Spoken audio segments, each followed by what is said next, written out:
اور آپ دیکھ رہے ہیں عطا بخاری یوٹیوب چینل۔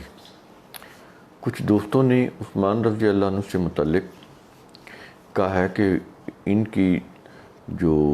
کا قتل ہوا، اس سلسلے میں آپ ضرور جو ہیں وہ فیکٹ سامنے لائیں، کیونکہ حال میں جو ٹی وی کے اوپر پروگرام ہوئے ہیں، ٹی وی چینلز کے اوپر، تو ان سے تو کوئی بات سمجھ میں نہیں آتی۔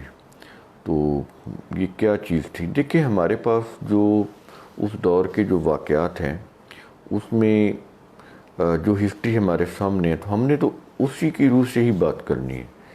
تو ٹی وی چینلز کے اوپر پوری بات اس لیے نہیں کی جاتی کہ وہ ایک کاروباری ادارے ہیں، وہ کوئی حق اور سچ کی بات کہنے کے لیے تھوڑے بیٹھے ہوئے ہیں کہ آپ کو وہ بتائیں گے۔ پہلی بات تو یہ کہ یہ ہسٹری ہے ہی ناقابل اعتبار، اس کی کسی چیزوں کے اوپر اعتماد نہیں کیا جا سکتا۔ قابل اعتماد ایک ہی چیز ہے، وہ ہے کتاب اللہ۔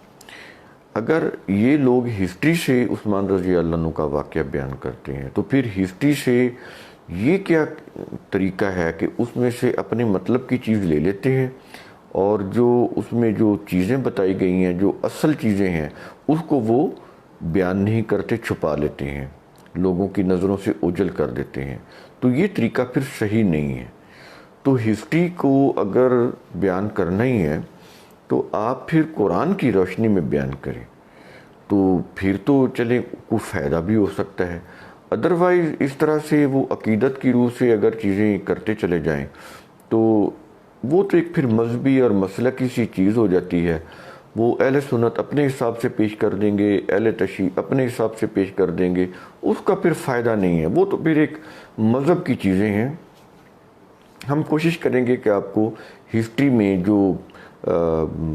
جو صحیح کچھ چیزیں ہو سکتی ہیں میں کہہ رہا ہوں، وہ آپ کو بتا دیں جو بتائی نہیں جاتی۔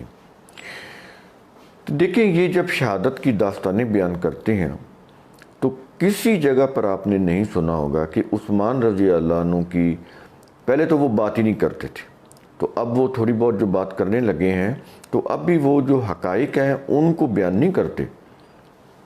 یہ کہیں گے کہ فلاں واقعہ وہ اس طرح ان کا یہ واقعہ ہو گیا، ان کو اس طرح قتل کر دیا گیا، بڑی بے رحمی کے ساتھ، بڑی صفاقی کے ساتھ، لیکن کیوں کیا گیا، یہ جو کیوں ہے یہ نہیں بتائیں گے۔ اس لیے نہیں بتاتے کہ فرقوں کی چیزیں ہیں، تو اس لیے وہ ایک فرقے سے پوری وہ جو فرقوں کا جو ان کے عقائد ہیں وہ ٹوٹتے ہیں، ان کے اوپر ضرب پڑتی ہے، اس لیے وہ پھر گول مول سی بات کرتے ہیں۔ ہم کوشش کریں گے کہ تھوڑی سی آپ کے سامنے تھوڑے وقت میں واضح بات کر لیں۔ دیکھیں، یہ اس کی عثمان رضی اللہ عنہ کو قتل کرنے کی جو تحریک تھی، یہ عبداللہ بن سبا نے شروع کی تھی۔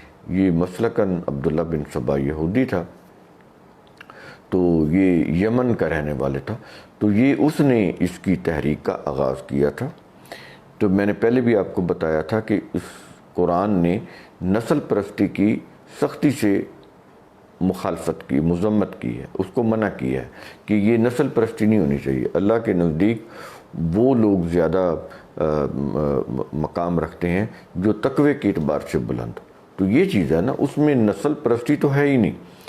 تو انہوں نے یہ کیا کہ نسل پرستی کا جو عنصر تھا وہ اس کو انہوں نے اچھالا، اس کو لیا، اور بات یہاں سے شروع کی کہ رسول صلی اللہ علیہ وسلم کی وفات کے بعد حکومت جو ہے وہ ان کی اولاد کا حق ہوتا ہے۔ یہاں سے انہوں نے بات شروع کی، اور آگے پھر اولاد بھی، چونکہ رسول صلی اللہ علیہ وسلم کے تو بیٹے نہیں ہیں، آگے پھر ان کی جو بیٹیاں ہیں وہ 4 بیٹیاں نبی کریم صلی اللہ علیہ وسلم کی، زینب، رقیہ، ام کلثوم، یہ 3 بڑی بیٹی ہوگی، اور چھوٹی بیٹی فاطمہ رضی اللہ عنہ۔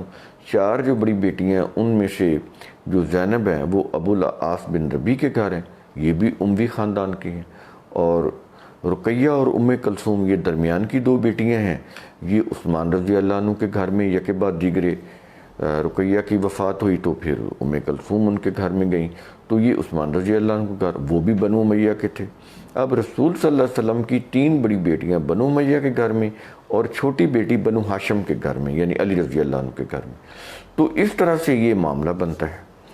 تو انہوں نے پھر یہ کہا کہ اولاد کہا کہ اب اولاد ان میں سے انہوں نے 3 بیٹیوں کو بائی پاس کر دیا، چھوٹی بیٹی فاطمہ رضی اللہ عنہ کو لے لیا۔ اس کی وجہ وہی نسل پرستی کہ وہ بنو امیہ کے گھر میں ہیں، تو ان کا تو انہوں نے بالکل ہی گول ہی کر لیا، نام ہی ختم کر دیا بیچ میں سے۔ تو پھر چھوٹی بیٹی فاطمہ رضی اللہ عنہ جو بنو ہاشم کے گھر میں تھی، علی رضی اللہ عنہ کی بیوی، تو ان کو لے لیا، اور ان سے آگے پھر ان کی آگے اولاد کو لے لیا۔ اس میں سے حسن رضی اللہ عنہ، حسین رضی اللہ عنہ۔ اب علی رضی اللہ عنہ کے تو 18 بیٹے ہیں، ان کو نہیں لے کر آتے وہ جو دوسری بیویوں سے، جو فاطمہ رضی اللہ عنہ سے ہیں وہ حسن حسین صرف ان کو لیتے، تو یہ فاطمی اولاد ہوگی ان کی۔ جو علوی تھے یعنی جو علی رضی اللہ عنہ کی باقی جو بیٹے تھے باقی بیویوں میں سے، تو ان کو انہوں نے یہ مقام نہ دیا۔ بعد میں پھر علوی آئے تو انہوں نے کہا کہ نہیں جی وہ بھی شامل ہیں، ان کو بھی یہ حق ملنا چاہیے خلافت کا، حکومت کا۔ یہ پھر اس طرح سے آگے تحریکیں بڑھتی چلی گئیں۔ شروع میں تو ابن سبا نے یہی کہا کہ اہل بیت جو ہیں وہ رسول صلی اللہ علیہ وسلم کی بیویوں کو قرآن نے اہل بیت کہا تھا، تو لیکن ابن سبا نے کیا کیا، انہوں نے کہا کہ یہ فاطمہ رضی اللہ عنہ، علی رضی اللہ عنہ اور آگے ان کی جو اولاد ہے تو یہ اہل بیت ہے، تو یہ اہل بیت ہو گئے۔ اب قرآن کی بالکل یعنی یوں کہہ لیں کہ انہوں نے اس کی مخالفت میں یہ چیز بنا دی، کیونکہ قرآن نے تو جہاں بھی اہل بیت کا لفظ استعمال کیا وہ رسول صلی اللہ علیہ وسلم کی بیویوں کے لیے، ابراہیم علیہ السلام کے لیے بھی ان کی بیویوں کے لیے استعمال ہوا ہے، ابراہیم علیہ السلام کی ایک بیوی کے لیے اہل بیت کا لفظ استعمال ہو رہا ہے، اور نبی کریم صلی اللہ علیہ وسلم کے لیے ان کی بیویوں کے لیے بھی، ازواج کے لیے بھی اہل بیت کا ہی لفظ استعمال ہو رہا ہے۔ تو انہوں نے وہ اہل بیت کا ٹائٹل چینج کر دیا اور اہل بیت میں شامل کر دیے علی رضی اللہ عنہ، فاطمہ رضی اللہ عنہ، حسن رضی اللہ عنہ، حسین اور آگے ان کی اولاد۔ یہ اس طرح سے سلسلہ چلا۔ اب یہ بن گئی نسل پرستی کی ایک بنیاد رکھ دی انہوں نے کہ ان کو خلافت، حکومت، جو بھی امامت ان کو ملنی چاہیے، کسی اور کا حق نہیں ہے۔ اگر کوئی اور حکومت کسی نے کی ہے جیسے صدیق رضی اللہ عنہ، عمر رضی اللہ عنہ، عثمان رضی اللہ عنہ، تو انہوں نے ان کا حق غصب کیا ہے، ان کا حق چھینا ہے، تو یہ تو اپنے اذانوں کے اندر بھی اس کا اظہار کرتے ہیں۔ تو یہ چیزیں اس طرح سے ہوگی کہ جو پولیٹیکل انہوں نے نظریات دیے وہ انہوں نے مذہب کے لبادے میں دے دیے، اور وہ بھی ان کی اذان کے اندر آ گیا۔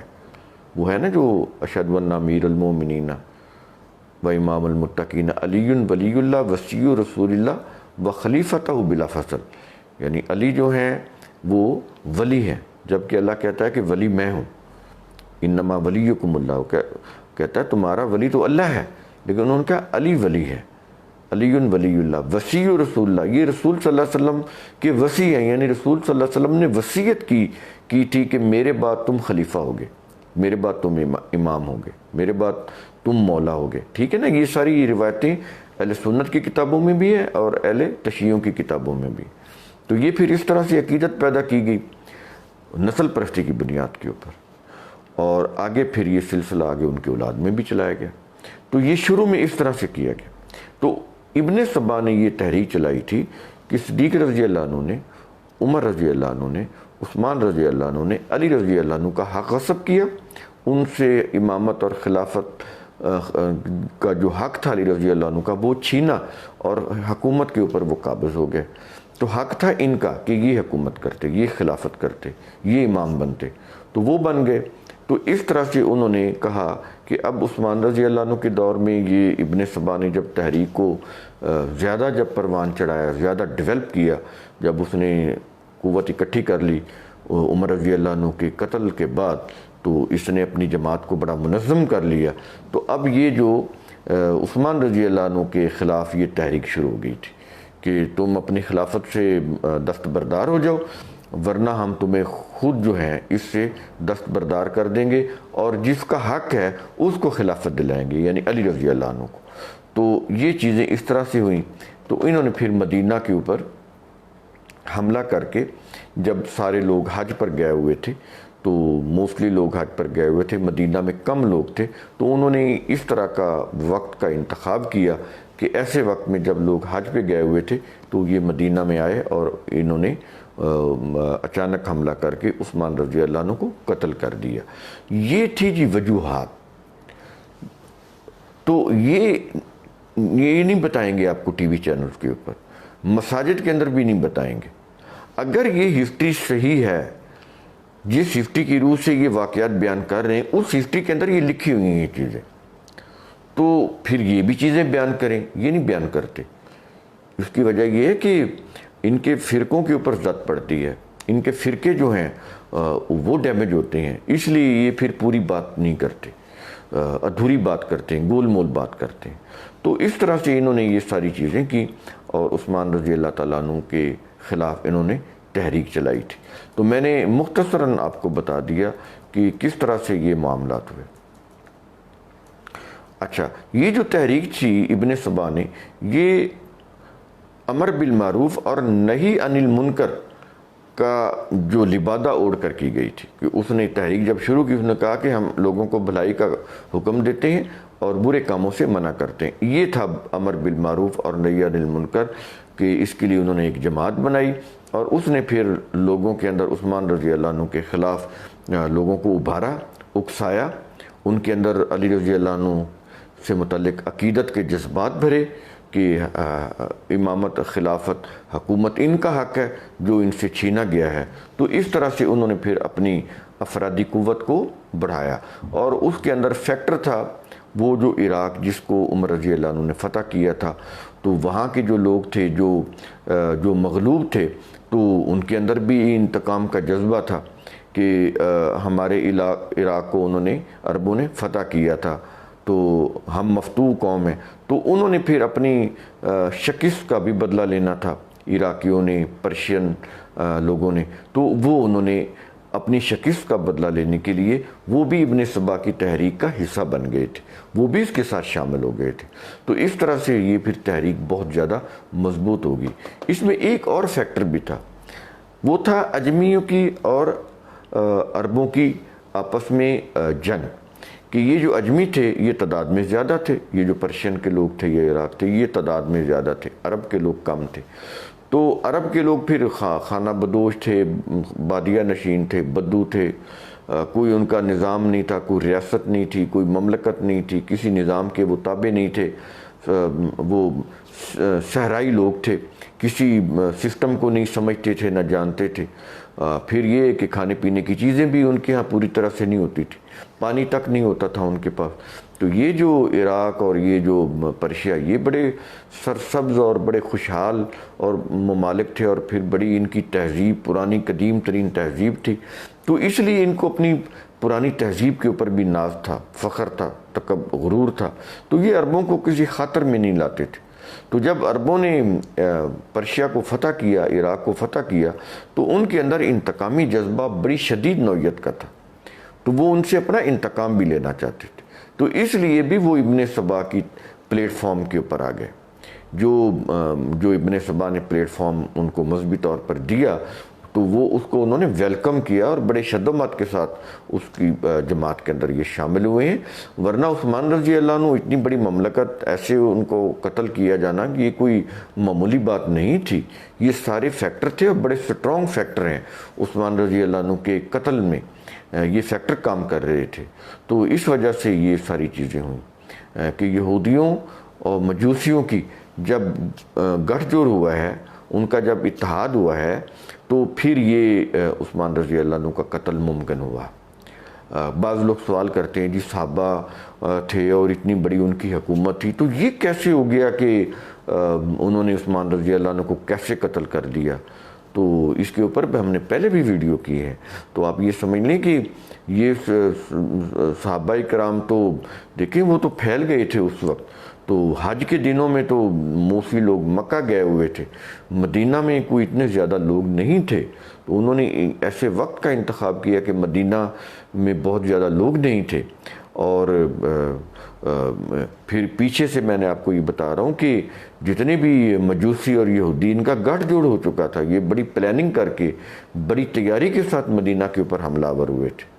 تو وہ عثمان رضی اللہ عنہ کو قتل کرنے میں انہوں نے بالکل کوئی موقع ضائع نہیں کیا، اور انہوں نے ان کو پھر قتل کر دیا۔ یہ چیزیں اس طرح سے ہوئی ہیں۔ آگے پھر یہ ہے کہ وہ پھر علی رضی اللہ عنہ کی خلافت کا انہوں نے اعلان کیا، مدینہ کی مرکزیت کو انہوں نے ختم کر دیا۔ اس کے بعد یہ پھر کوفہ میں آ گئے، کوفہ کو انہوں نے خلافہ قرار دے دیا، علی رضی اللہ عنہ کو انہوں نے خلیفہ قرار دے دیا، لیکن ان کو کوئی اختیار نہیں دیا انہوں نے. یعنی علی رضی اللہ عنہ کو بالکل انہوں نے یوں کہہ لیں کہ جیسے کسی کو اپنا یرغمال بنانا ہوتا ہے، یہ کیفیت کی ہوئی تھی کہ علی رضی اللہ عنہ کا کسی چیز کے اوپر انہوں نے اختیار نہیں رہنے دیا تھا. اور یہ چیز آپ کو خود اہل تشیعوں کی جو کتاب ہے نہج البلاغہ، اس میں آپ کو یہ چیز مل جائے گی کہ وہ علی رضی اللہ عنہ کے خطبات کے اوپر مبنی وہ کتاب ہے. تو اس میں آپ کو پتہ چل جائے گا کہ علی رضی اللہ عنہ کے موسٹلی وہاں پر جو خطبے ہیں ان کے اندر وہ اپنی بے بسی کا اظہار کرتے ہیں کہ وہ بالکل بے بس نظر آتے ہیں ان عراقیوں کے ہاتھوں سے. تو یہ چیز تو آپ کو ان کی خود اپنی کتابوں میں بھی مل جائے گی، وہاں سے بھی آپ کو یہ پتہ چل جائے گا. تو یہ بظاہر ان کی خلافت کا نام لے رہے تھے، لیکن اندر سے وہ عربوں کے ساتھ اپنی دشمنی کو پورا کر رہے تھے. تو یہ جو جمل ہوئی، یہ جو اس طرح کی جو خانہ جنگیں ہوئی، سول وار جو ہوئی تھی، وہ عربوں کو ختم کرنا چاہ رہے تھے. اور اس میں سے بھی اسپیشلی وہ لوگ جو عثمان رضی اللہ عنہ کے قتل کے قصاص کی بات کر رہے تھے کہ ان کا قصاص لینا چاہیے، قرآن کی روح سے قصاص لینا فرض ہے. تو وہ اس کی جو بات کر رہے تھے، ان کو انہوں نے ٹارگٹ بنایا ہوا تھا کہ ان کو ہر حال میں ختم کرنا ہے تاکہ عثمان رضی اللہ عنہ کی قصاص کی کوئی آواز بلند نہ کرے. تو وہ ہر اس شخص کو قتل کرنے کے درپے تھے جو قصاص عثمان کی بات کرتا تھا. وہ طلحہ تھے یا زبیر تھے، کوئی بھی تھا، تو یہ ان کو ختم کرنے کے درپے تھے. تو اس کے لیے انہوں نے جمل میں خوب خون ریزی کی تھی، کیونکہ اس میں یہ جو لشکر تھا جمل میں، یہ تو مکہ سے واپس آ رہے تھے لوگ، یہ کچھ جنگ کی تیاری سے تھوڑا آئے تھے. ان کی تعداد بھی بہت کم تھی اور وہ مقابلے میں بہت زیادہ تھے، پوری تیاری میں تھے. تو اس لیے پھر انہوں نے ان کی جی بھر کر خون ریزی کی ہے جمل کے اندر. لیکن صفین میں ان کو پھر موقع نہیں ملا. وہاں پر تو معاویہ رضی اللہ عنہ کا جو لشکر تھا وہ بڑا ہی جرار لشکر تھا. تو اس کو دیکھ کر ہی انہوں نے وہ جو مالک اشتر جو ان کا کمانڈر تھا عراقیوں کا، اس کو کہا تھا کہ تم اگر تم نے لڑائی کی تو ہم تو قتل کر دیں گے تمہیں. علی رضی اللہ عنہ کو قتل کی دھمکیاں دی کہ اگر لڑائی کی، اس طرح کی کچھ چیزیں کی تو آپ ایسا کریں کہ یہ ساروں کو واپس بلائیں میدان جنگ میں، ہم ان سے نہیں لڑنا چاہتے. اگر کوئی ایسی یہ چیز کریں گے تو ہم اسی طرح قتل کر دیں گے. علی رضی اللہ عنہ کو کہہ رہے تھے کہ جس طرح ہم نے عثمان رضی اللہ عنہ کو قتل کیا تھا. تو یہ تو آپ کو صفین کے جنگ کے حالات بھی انہوں نے آپ کو صحیح طرح سے نہیں بتائے. بیسیکلی تو یہ جنگ ہوئی نہیں، ابتدائی جھڑپیں ہوئی تھیں. ابتدائی جھڑپوں میں انہوں نے دیکھ لیا تھا کہ معاویہ رضی اللہ عنہ کا لشکر جرار اس کا یہ مقابلہ نہیں کر سکتے، اور ان کو پتہ تھا کہ اگر یہ جنگ ہوتی ہے تو جتنے بھی عثمان رضی اللہ عنہ کے قاتلین ہیں وہ اپنے انجام کو پہنچ جائیں گے. اس لیے وہ فوراً میدان سے نکل آئے تھے، کیونکہ علی رضی اللہ عنہ کے لشکر میں جو ہراول دستہ تھا، یعنی جس کے پاس مین پاور تھی، جو آگے تھا، وہی لشکر تھا یہ ابن سبا کا جس نے عثمان رضی اللہ عنہ کو عملی طور پر قتل کیا تھا. وہ ایک بندہ تو نہیں تھا، وہ تو کئی لوگوں کا مجموعہ تھا، 1800 لوگ بتاتے ہیں وہ. تو وہ جو مین جو ان کے لوگ تھے انہوں نے قتل کیا تھا مل کر. قصر پر حملہ کیا تھا عثمان رضی اللہ عنہ کا، جو قصر عمارت تھا اس میں داخل ہو کر اس میں آگ لگائی، اس میں آگ لگا کے وہ اندر داخل ہوئے ہیں. عثمان رضی اللہ عنہ کو قتل کیا انہوں نے. تو یہ جو لوگ تھے نا، جو بنیادی لوگ تھے ان کے قاتلین، وہ باہر آ گئے تھے. انہوں نے بالکل صاف کہہ دیا تھا کہ اگر علی رضی اللہ عنہ کو اگر یہ واپس میدان جنگ سے باہر نہیں آتے باقی لوگ بھی، تو علی ہم تجھے بھی اسی طرح قتل کر دیں گے جس طرح ہم نے عثمان رضی اللہ عنہ کو. وہ تو سامنے قتل کی دھمکیاں دے رہے تھے. تو اسی طرح پھر انہوں نے ثالثی بھی کی، اور وہ بھی انہوں نے اپنی مرضی سے اپنا ثالث ابو موسیٰ اشعری رضی اللہ عنہ کو بنایا تھا. تو جب یہ ثالثی ہوئی، جب انہوں نے فیصلہ دیا کہ ایز پر لا یا ایز پر جو قواعد و ضوابط ہیں یا جو قانون ہے، جو دستور ہے، اس کے مطابق تو یہ خلافت نہیں تسلیم کی جا سکتی، تو انہوں نے پھر ثالثوں کے فیصلے کو بھی قبول نہ کیا، حالانکہ خود ثالث بنائے، خود جنگ بندی کرائی. اس کے لیے باقاعدہ دھمکیاں دی کہ جنگ نہیں کرنی، ثالث بناؤ، ثالثی کرو. جب ثالثی ہوئی ہے تو ثالثوں نے جب فیصلہ دیا کہ ایسے تو حکومتیں قائم نہیں ہوتی، تو انہوں نے پھر ثالثی کا فیصلہ بھی قبول کرنے سے انکار کر دیا. تو یہ اس طرح سے یہ چیزیں ہوئی ہیں. لیکن یہ فیکٹس اینڈ فگر جو ہیں وہ آپ کو اس لیے نہیں بتاتے کہ فرقوں کے اوپر زد پڑتی ہے، ان کے عقائد کے اوپر. اس کی وجہ یہ ہے کہ جو کم و پیش عقائد اہل تشیع کے ہیں، ایگزیکٹ وہی عقائد اہل سنت کے بھی ہیں. یعنی یہ بڑی آپ کو عجیب بات لگے گی. میں اس کی ایک مثال دیتا ہوں. جیسے صحیح بخاری کے اندر ہے کہ وہی اہل تشیعوں کا جو عقیدہ ہے کہ حسن اور حسین جو ہیں جنت کے نوجوانوں کے سردار ہیں، فاطمہ رضی اللہ عنہ جنت کی عورتوں کے سردار ہیں. یہی روایت اب یہ دیکھیں صحیح بخاری کے اندر ہے. یعنی شیعہ عقیدہ ہے نا یہ، اور وہ اس شیعہ عقیدہ کے اوپر بیس کر کے وہی روایت صحیح بخاری کے اندر ہے کہ الحسن والحسین شبابی اہل الجنہ، کہ حسن حسین جنت کے نوجوانوں کے سردار ہیں. اسی طرح فاطمہ رضی اللہ عنہ جنت کی عورتوں کے سردار. تو یہ چیزیں بالکل وہی عقائد. اس طرح وہ اہل تشیعوں کے نزدیک جو صحابہ ہیں وہ مرتد ہو گئے تھے. نبی کریم صلی اللہ علیہ وسلم کی وفات کے بعد وہ مرتد ہو گئے تھے. تو یہی روایت بخاری کے اندر بھی ہے کہ رسول صلی اللہ علیہ وسلم جو ہیں وہ قیامت کو جب دیکھیں گے کہ ان کے صحابہ کی جماعت ان کی طرف آ رہی ہے تو درمیان میں دیوار حائل ہو جائے گی اور وہ اچک لیے جائیں گے. تو رسول صلی اللہ علیہ وسلم کہیں گے کہ یا اللہ یہ تو میرے بڑے پیارے صحابی ہیں. تو اللہ تعالیٰ کہیں گے کہ یہ تمہارے وفات کے بعد یہ دین سے پھر گئے تھے.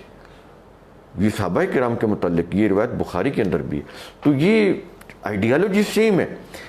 اہل سنت اور اہل تشیعوں کی آئیڈیالوجی سیم ہے عقائد کے لحاظ سے. ان کا اگر کوئی اختلاف ہے تو وہ فقہی اختلاف ہے کہ نماز ہاتھ کھول کے پڑھنی ہے یا ہاتھ باندھ کے پڑھنی ہے. یہ فقہی اختلاف ہے کہ وہ کہیں گے کہ اذان دیر سے دینی ہے، مغرب کی نماز دیر سے پڑھنی ہے، یہ کہتے ہیں تھوڑا پہلے پڑھنی ہے. وہ روزہ دیر سے کھولتے ہیں اہل تشیع اور یہ روزہ تھوڑا جلدی کھول دیتے ہیں. یہ ان کے فقہی اختلاف ہے. نماز کے اوقات کے اوپر اختلاف ہے، ٹھیک ہے. اس طرح نماز کے اذان کے جو الفاظ ہیں ان کے اوپر اختلاف ہے، جنازے کی دعاؤں کے اوپر اختلاف ہے. یہ فقہی اختلاف ہیں. لیکن جو نظریاتی عقائد، جو نظریات ہیں، جو عقائد ہیں وہ سیم ہیں اہل سنت کے اور اہل تشیع. ان میں کوئی فرق نہیں ہے. صرف اتنا فرق ہے کہ جو میں نے آپ کو بتایا مسلکی فرق ہے، فقہی فرق ہے. یا اتنا فرق ہے کہ وہ اپنی روایات جو ہیں اہل تشیع وہ جو 12 امام ہیں ان سے لیتے ہیں، اور یہ جو اہل سنت ہیں وہ اپنی روایات جو ہیں وہ صحابہ کے نام سے لیتے ہیں. اور وہ جو کہتے ہیں کہ صحابہ کی عدالت جو ہے اس کے ہم قائل نہیں، اہل تشیع کہتے ہیں. اور یہ جو اہل سنت ہیں وہ کہتے ہیں کہ تمہاری روایتوں کے ہم قائل نہیں ہیں. تو یہ ان کی نظریاتی بحثیں ہیں. لیکن ان کے جو عقائد ہیں وہ سیم ہیں، اس میں کوئی فرق نہیں ہے. میں نے آپ کو مثالوں سے بتا دیا ہے. تو اس طرح سے یہ چیزیں ہیں. امید ہے آپ کو یہ مختصر سی یہ جو ویڈیو ہے اس سے آپ کو کافی کچھ سمجھ آ گیا ہوگا. اگر آپ اس کے اوپر خود غور کریں گے تو آپ کو مزید اس کی گہرائی میں آپ جائیں گے تو آپ کو مزید ان کے جو چیزیں ہیں واضح ہو جائیں گی. اگر پھر بھی کوئی چیز آپ کو کوئی پوائنٹ ایسا ہے جو کلیئر کرنا ہے تو وہ آپ مجھ سے ٹیلی فونیکلی آپ مجھ سے کر سکتے ہیں. شکریہ.